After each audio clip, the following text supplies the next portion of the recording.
Dear students, welcome to all. Now we are going to discuss the concept of 8086 internal architecture.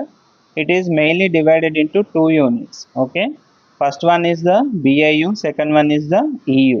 BIU means bus interface unit, EU means execution unit. Both the unit performs the pipelining concept. అదేంటి అనేది మనం తర్వాత discuss చేద్దాం. And if you see here, in the architecture you are having the three buses: address bus, data bus, control bus.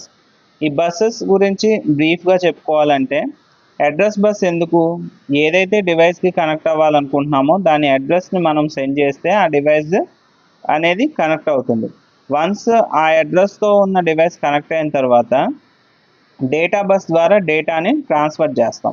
Okay, కాబట్టి data అనేది ఎటు నుంచి ఎటు వెళ్ళాలి, ప్రాసెసర్ నుంచి మెమరీకి వెళ్ళాలా, మెమరీ నుంచి ప్రాసెసర్కి రావాలా అనేది డిసైడ్ చేసేది the C bus, control bus. ఎలా డిసైడ్ చేస్తుందంటే, here you are having the control signals అనమాట. You will be having the 4 control signals, that is IO read, IO read, IO write, memory read and memory write. You are having the 4 control signals. Read అన్నప్పుడు ఏంటంటే processor నుంచి మెమరీకి, right అంటే memory నుంచి ప్రాసెసర్కి మనకి అలా direction of the data అనేది మనకి ఎటు వెళ్ళాలి అనేది డిసైడ్ చేసేది control bus. Okay, this is the brief introduction regarding the buses. And if you observe in the block diagram, that is in the internal architecture, you are having register organization of 8086. You are having total 14 registers kada, 0 to 15 range, అంటే 16-bit registers ఇవి. కాబట్టి AX, BX, CX, DX, these are the general purpose registers. Okay, అంటే X అంటే complete 16-bit రిజిస్టర్గా దీన్ని మనం use చేసుకోవచ్చు, లేదా AXని మనం 8-bit రిజిస్టర్స్గా కూడా యూజ్ చేయొచ్చు. 0 to 7 లోవర్ రిజిస్టర్గా, 8 to 15 హయ్యర్ రిజిస్టర్గా వాడచ్చు. Okay, accumulator register, base register, counter register and data register. Okay, these are the abbreviations. Okay, X indicates the complete 16-bit register, L indicates the lower byte of the register, H indicates the higher byte of the register. And coming to, you are having 4 segment registers. Okay, extra segment, code segment, stack segment, data segment. Okay, data segment, extra segment కూడా data సెగ్మెంటే, ES is also data segment. But ఇందులో place సరిపోనప్పుడు extra segment use చేసుకొని ఇందులో డేటాని ఇందులో డేటాగా కూడా మనం సేవ్ చేసుకోవచ్చు. Okay, and next CS, code segment, stack segment and data segment, ఇవి సెగ్మెంట్ రిజిస్టర్స్ 4.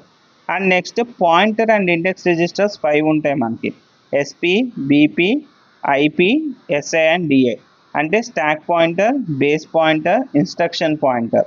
ఓకే, అండ్ ఇక్కడ మనకి 2 ఇండెక్స్ రిజిస్టర్స్ ఉంటాయి, source index, destination index. Okay, కాబట్టి ఈ పాయింటర్ రిజిస్టర్స్ ఎందుకు యూజ్ చేస్తాము అంటే, జనరల్గా మనకి already in the previous video we discussed that physical address అంటే ఏంటమ్మా, physical address is the combination of base address plus offset address.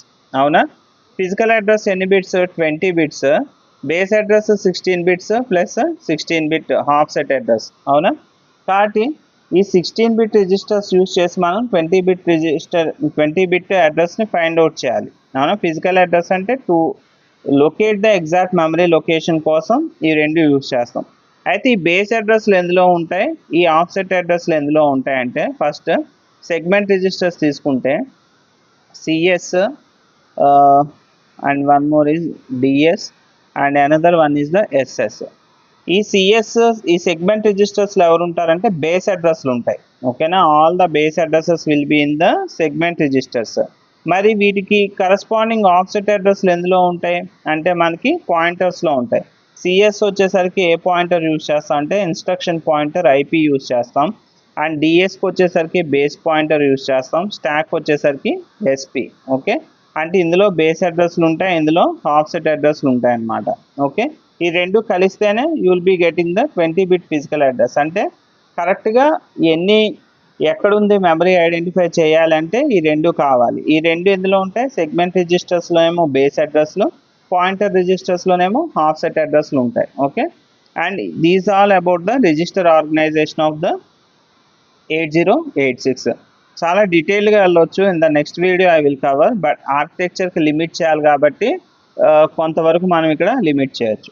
And next if you see the architecture points ఏం రాయొచ్చు అంటే BIU is the actual outside world interface చేయడానికి use చేస్తాం. ఎందుకంటే address bus data bus ఉంది కాబట్టి address use చేసి ఏ డివైస్కి అయితే కనెక్ట్ చేయాలనుకుంటున్నావు కనెక్ట్ చేసి డేటా బస్ ద్వారా నువ్వు డేటాని ట్రాన్స్ఫర్ చేసుకోవచ్చు ప్రాసెసర్ నుంచి మెమరీకా, మెమరీ నుంచి ప్రాసెసర్కి అనేది by using the control signals. Okay, ఇది జరిగే ప్రాసెస్.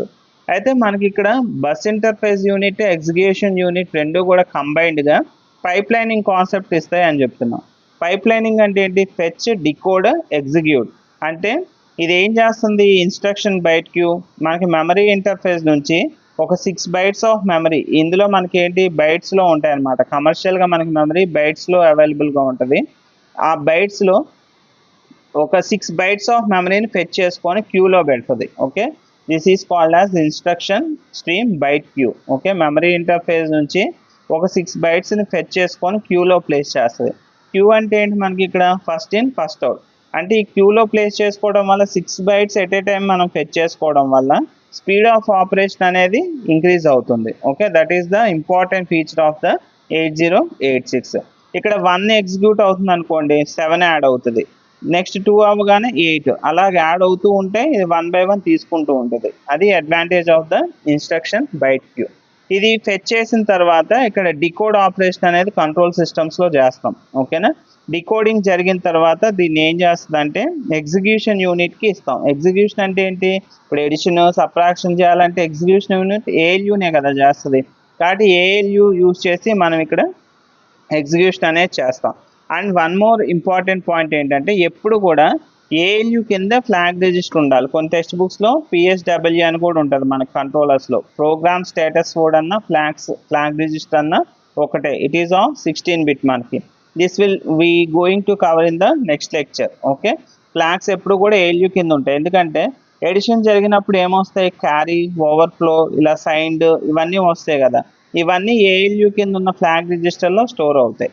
వన్స్ ఎగ్జిక్యూషన్ అయిన తర్వాత రిజల్ట్ అనేది అడ్రస్ బస్ ద్వారా నీకు ఈ రిజిస్టర్స్లో స్టోర్ అయ్యి ఇక్కడ నుంచి నీకు ఏమవుతుందంటే దీని ద్వారా మెమరీ ఇంటర్ఫేస్ ఎక్కడ ఉందో అనేది కరెక్ట్గా ఐడెంటిఫై చేయొచ్చు అనమాట.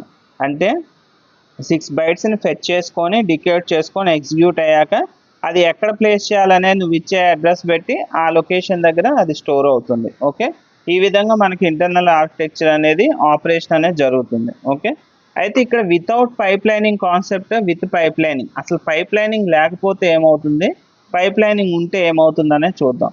Suppose here we have taken the number of clock cycles as 8 clock cycles తీసుకున్నాం.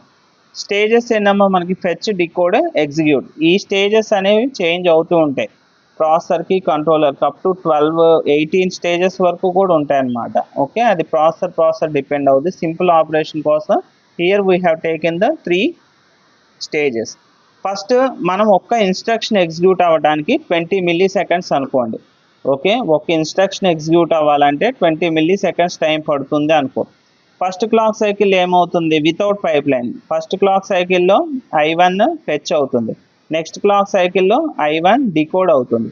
నెక్స్ట్ క్లాక్ సైకిల్లో I1 ఎగ్జిక్యూట్ అవుతుంది. ఓకే, పైప్ లైనింగ్ లేదు కాబట్టి మళ్ళీ ఏమవుతుంది? నెక్స్ట్ క్లాక్ సైకిల్లో I2 ఫెచ్ అవుతుంది. 5th క్లాక్ సైకిల్లో I2 డికోడ్ అవుతుంది. 6th క్లాక్ సైకిల్లో I2 ఎగ్జిక్యూట్ అవుతుంది. అంటే 2 ఇన్స్ట్రక్షన్స్ ఎగ్జిక్యూట్ అవ్వాలి అంటే 2 ఇన్స్ట్రక్షన్స్ ఎగ్జిక్యూట్ అవ్వాలంటే ఎన్ని క్లాక్ సైకిల్స్ పట్టాయి మనకి? 6. ఎంత టైం తీసుకుంటుంది ప్రతి క్లాక్ సైకిల్? 20. అంటే 6 into 20 తీసుకుంటే మనకి 120 milliseconds ఎగ్జిక్యూషన్ టైం. ఓకే, కాబట్టి పైప్ లైనింగ్ యూజ్ చేసి స్పీడ్ ఆఫ్ ఆపరేషన్ ఎలా మనం ఇంప్రూవ్ చేయొచ్చు అనేది చూడండి. అండ్ ఇక్కడ ఫస్ట్ విత్ పైప్ లైనింగ్ ఏం జరుగుతుందంటే during clock cycle I1 fetch అవుతుంది. డ్యూరింగ్ క్లాక్ సైకిల్ 2లో I1 డికోడ్ అయ్యేటప్పుడు I2 ఫెచ్ అయిపోద్ది ఇక్కడ. Okay, and next during clock cycle 3లో I1 ఎగ్జిక్యూట్ అయ్యేటప్పుడు I2 డికోడ్ అవుతుంది, I3 ఫెచ్ అవుతుంది. ఓకే, నెక్స్ట్ I2 ఎగ్జిక్యూట్ అయ్యేటప్పుడు I3 డికోడ్ అవుతుంది, I4 ఇక్కడ వస్తుంది. అంటే 2 ఇన్స్ట్రక్షన్స్ ఎగ్జిక్యూట్ అవ్వాలంటే ఎన్ని క్లాక్ సైకిల్స్ పట్టినాయి? 4. 2 into 4 ఇక్కడ 80 milliseconds. అవునా? ఇలా 3 అయితే మనకి 500, ఇక్కడ 3 అంటే 9 అవుతాయి, ఇంకా ఎక్కువ 180 ఎక్కడ 100 ఎక్కడ. కాబట్టి ఇన్స్ట్రక్షన్స్ పెరిగే కొద్దీ మనకి ఏమవుతుందంటే పైప్ లైనింగ్ కాన్సెప్ట్లో స్పీడ్ ఆఫ్ ఆపరేషన్ అనేది ఇంక్రీజ్ అవుతుందన్నమాట. This is the concept of pipe lining. If anyone ask you how you define the pipe lining అంటే, ఇక్కడ చూడండి ఇన్స్ట్రక్షన్ మనం ఏం చేసాం, we have broken in to the small pieces. అంటే వన్ ఇన్స్ట్రక్షన్ I1 అనేది ఒకటే ఇన్స్ట్రక్షన్ కదా, ఒక క్లాక్ సైకిల్లో ఫెచ్ చేసాం, ఇంకో క్లాక్ సైకిల్లో డికోడ్ చేసాం, ఇంకో క్లాక్ సైకిల్లో ఎగ్జిక్యూట్ చేసాం. One instruction is broken into small number of pieces in order to speed up the operation. Okay, speed of operation increase చేయాలి అంటే ఈ ఇన్స్ట్రక్షన్స్ని బ్రేక్ చేసుకుంటూ వెళ్తే మనకి పైప్ లైనింగ్ కాన్సెప్ట్లో స్పీడ్ ఆఫ్ ఆపరేషన్ అనేది ఇంక్రీజ్ అవుతుంది. What is the main advantage of pipelining అంటే speed of operation. Okay, how you define the pipelining అంటే one instruction is broken into the small number of pieces. Okay, ఇలాగా limit చేస్తూ మనం 8086 internal architecture గురించి కొంచెం బ్రీఫ్గా రాయొచ్చు. But ప్రతిదీ మనకి individual concept, register organization, instruction set, flag registers, ఇవన్నీ కూడా we are going to discuss in our next video lectures. I hope you all of you understand. Thank you so much.